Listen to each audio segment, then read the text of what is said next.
नमस्कार, एजीसीएनएन न्यूज में आपका स्वागत है। मैं हूं माही। प्रस्तुत है मुख्य समाचार।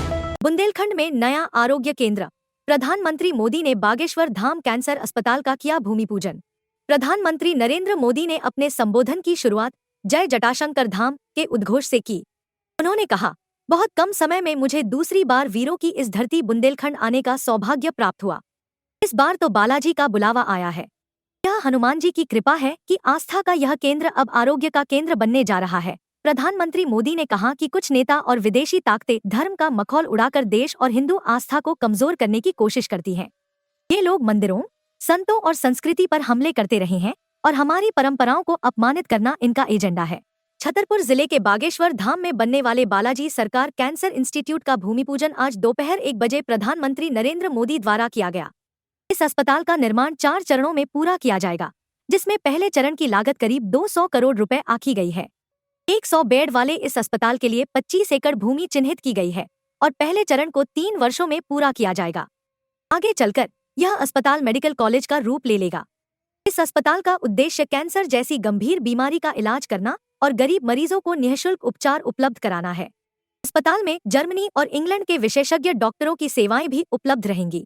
बागेश्वर धाम पीठाधीश्वर धीरेन्द्र कृष्ण शास्त्री ने कहा कि इस अस्पताल के निर्माण और संचालन के लिए कथा से मिलने वाली राशि और दानदाताओं के सहयोग से फंड जुटाया जाएगा। अस्पताल में निम्नलिखित अत्याधुनिक सुविधाएं होंगी: MRI, CT स्कैन, पैथोलॉजी और रेडियोथेरेपी जैसी उन्नत सुविधाएं, कीमोथेरेपी, ऑपरेशन थिएटर और ICU की व्यवस्था, फूड कोर्ट, धर्मशाला, फार्मेसी और शॉपिंग कॉम्प्लेक्स जैसी सुविधाएं, यज्ञशाला और एग्जीबिशन कॉम्प्लेक्स भी अस्पताल परिसर में होंगे। बता दें, यह अस्पताल बागेश्वर धाम जन सेवा समिति और मेदांता ग्रुप द्वारा संचालित किया जाएगा। समिति ने स्पष्ट किया कि अस्पताल में हर मरीज को उच्च गुणवत्ता वाली सेवाएं दी जाएंगी, चाहे वह गरीब हो या अमीर। बागेश्वर धाम में इस कार्यक्रम को लेकर विस्तृत तैयारियां की गई थी। 3 लाख वर्ग स्क्वायर फीट में टेंट लगाया गया, 6 से 7 स्थानों पर पार्किंग और 20 जगहों पर पानी की सुविधा, 4 मुख्य प्रवेश द्वार से एंट्री की व्यवस्था, करीब 80,000 से 1 लाख लोगों के बैठने की व्यवस्था। धीरेन्द्र शास्त्री ने कहा कि 23 फरवरी का ऐतिहासिक क्षण हम सबके लिए बेहद महत्वपूर्ण है। यह अस्पताल समाज के हर वर्ग को चिकित्सा सेवाएं देने और खास तौर पर गरीबों को बेहतर इलाज उपलब्ध कराने की दिशा में एक महत्वपूर्ण कदम होगा। साथियों, आजकल हम देखते हैं कि नेताओं का एक वर्ग ऐसा है जो धर्म का मखौल उड़ाता है, उपहास उड़ाता है, लोगों को तोड़ने में जुटा है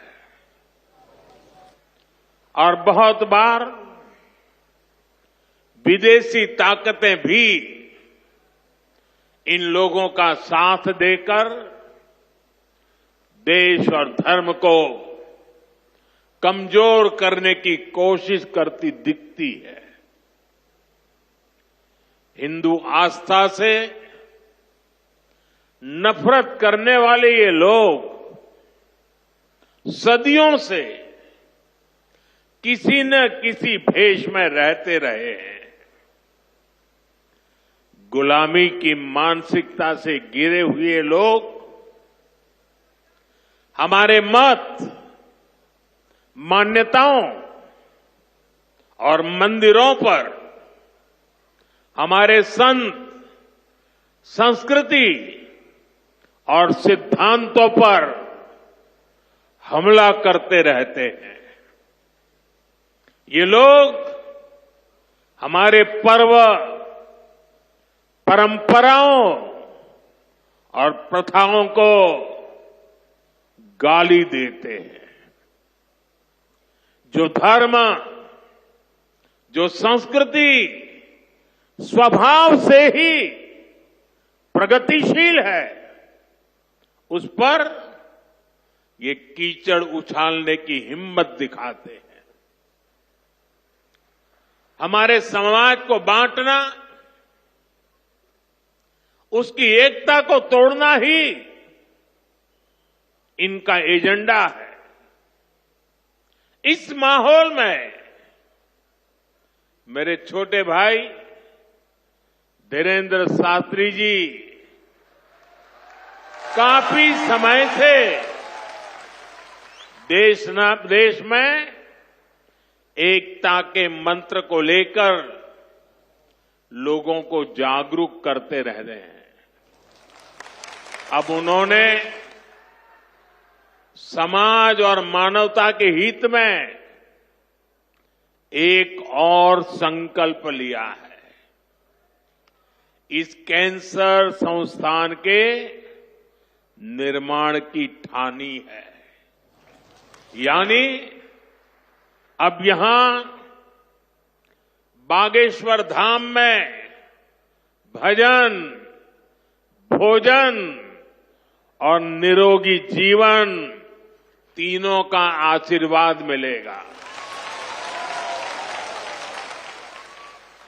आज के लिए बस इतना ही। नमस्कार।